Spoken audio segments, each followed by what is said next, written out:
How much money do you make? My love life. Have you felt stuck in life, and what do you do to overcome that feeling? Do you ever compare yourself to others on social media? How many kids would you like to have? When will you get married? Do you suffer from imposter syndrome, and how do you deal with it?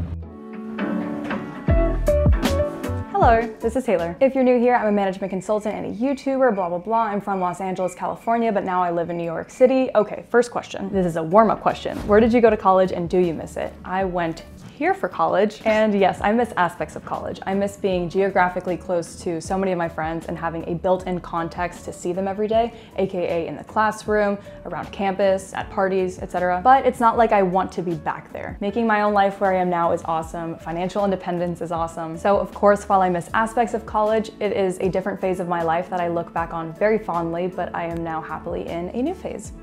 Okay, no more warm-up questions. How much money do you make? To be completely honest, a lot more as of late on account of YouTube growth and some really great sponsorships, which has been a dream come true. Not necessarily the money being the dream come true, but just seeing growth after literally thousands of hours of editing and learning how to create an engaging video in general over the last 2 years has been way more rewarding than I could have ever imagined. And the income that I make from this is just a bonus on top of my full-time consulting income, so I am very, very grateful. I've been tinkering with the thought of making a how much I make video where I actually go through the different income streams and amounts for each one.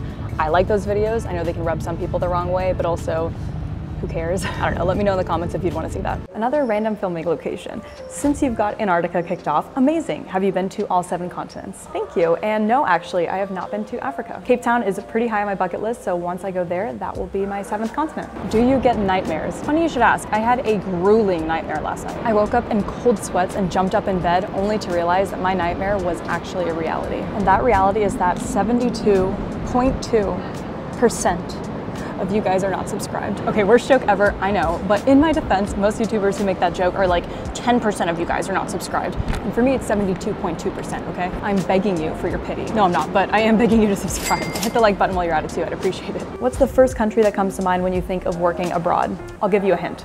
This is the fear snake. Come here, mate. The most venomous snake in the world. Tips for actually doing content creation, but keeping it professional still. No TikTok dancing. I can talk a lot about YouTube tips in general. That's the problem with these Q&As is they give me so many different spin-off video ideas, and I'm just like, I'll save that for another video, but then I never actually do the other video. Anyway, back to your question. Ideally, you find the overlap between the videos that people want to see and the videos that you like to make. That's my Venn diagram.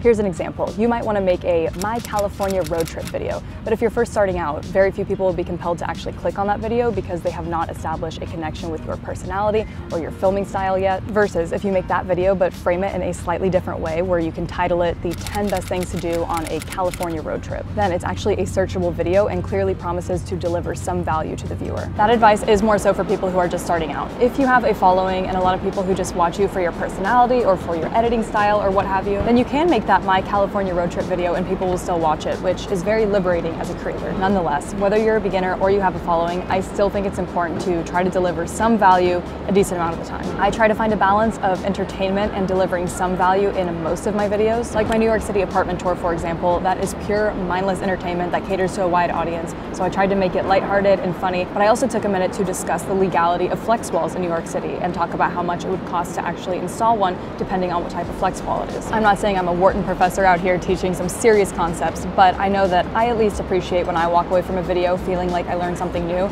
so I do try to incorporate that in most of my videos. Also, these tips are based on the assumption that you want to grow on YouTube. If you just like making videos and you want to make that My California road trip just for fun and you don't care about a lot of people seeing it, then obviously there's nothing wrong with that. The tips I'm giving are more so for channel growth. Ever been to Croatia? Yes, I have, and it is gorgeous. I'm also about 25% ethnically Croatian from my dad's side. Fun fact. I need some water.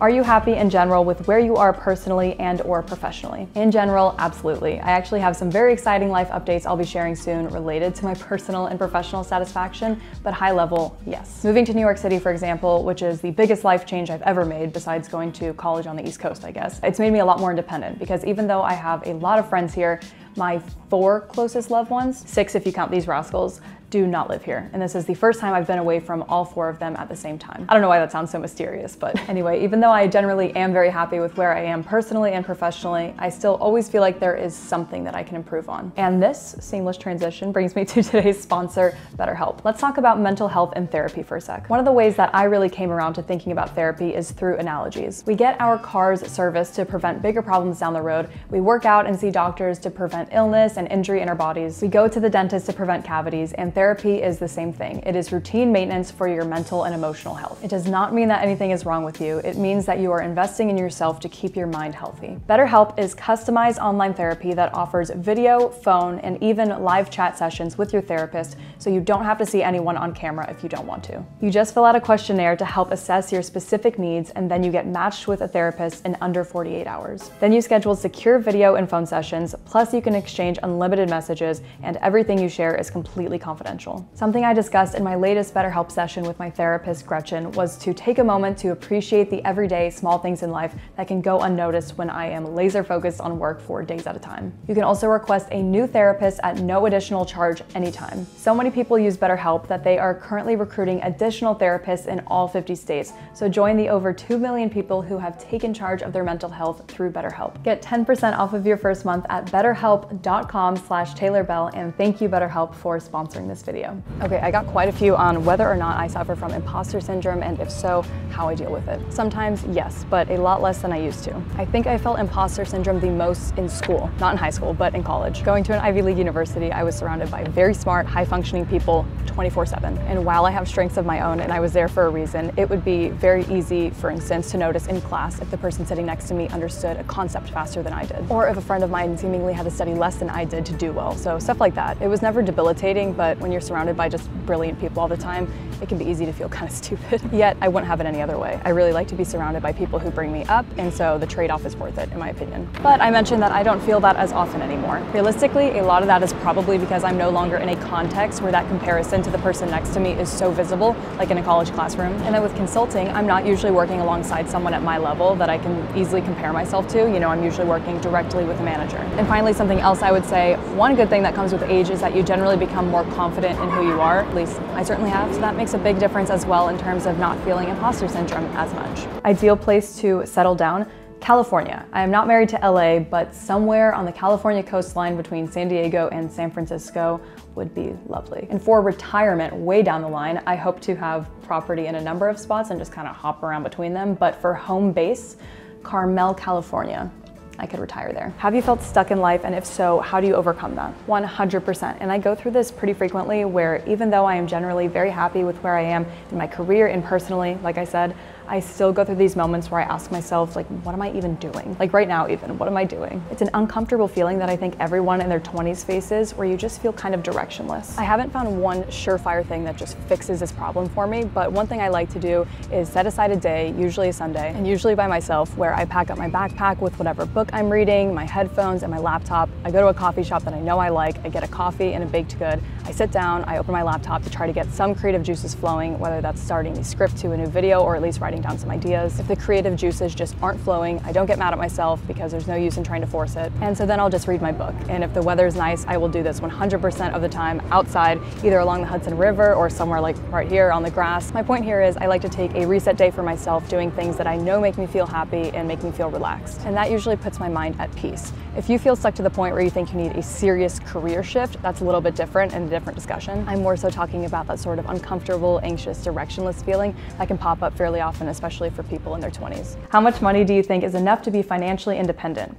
Top 0.1%. For context, I think that the top 0.1% annual income in the US is like $2 to $4 million or something like that. So no, totally depends where you live. If you are somewhere like this, where the cost of living is very high, if you support a family. But to give you something that might be helpful, you can take the 50-30-20 budgeting rule of thumb, which says you can put 50% of your after-tax dollars towards needs, 30% towards wants, and then put 20% towards savings/investments. I personally think that the 30% towards wants is a little too high, but it will of course differ depending on your situation. And that's just sort of a budgeting rule of thumb that you can use to evaluate your financial independence. And what that might look look like for you depending on your income and circumstances. Do you ever compare yourself to others on social media? Not a ton, to be honest, but I think it's inevitable to, at least a little bit subconsciously. I probably do it with people that I went to college more so than influencers, but one good thing about social media is that you can also curate it so you see what you want to see. If there's one person whose photos always seem to make you feel like you're not doing enough with your life or you're not traveling enough or whatever it might be,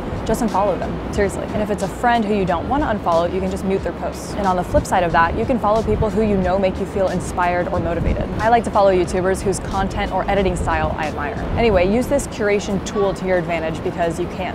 A lot of questions about my love life and what I look for in a partner. I do keep it real on my channel, I promise, but there are some cards that I hold close to the chest and my very personal life is one of them. But I'll answer a few questions while we're on the topic. The first one, when will you get married? I don't want to until I'm like 29 or 30, but it is such a personal decision and I don't have anything against people who do it at a younger age. If you know, you know, and just do whatever's right for you. How many kids would you like to have? I would like to have 4, but I don't want to have my first until I'm like 33. So I don't know if my body will give me 4 if I start that late, but I guess we'll see. And next question I will answer on this topic, do I prefer a dad bod or a fit bod? Does anyone actually prefer a dad bod? Fit bod for sure, but perhaps I will become more forgiving on that one in my older age. Advice to Taylor in high school.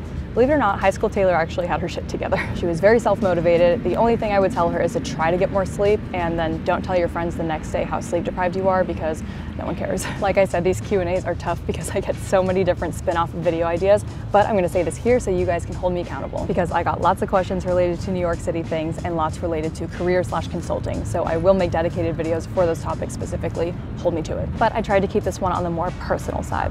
So hit the thumbs up pretty please and subscribe once again. I will love you forever. Turtle out. Hello. No, it's weird. Hello, this is Taylor. This feels weird. Why is my arm all the way? Oh, it's because there's a desk there. Well, yeah. If you think that's loud from my bedroom, I need some water. Water. I feel like I'm starting to incorporate singing a lot more in my videos.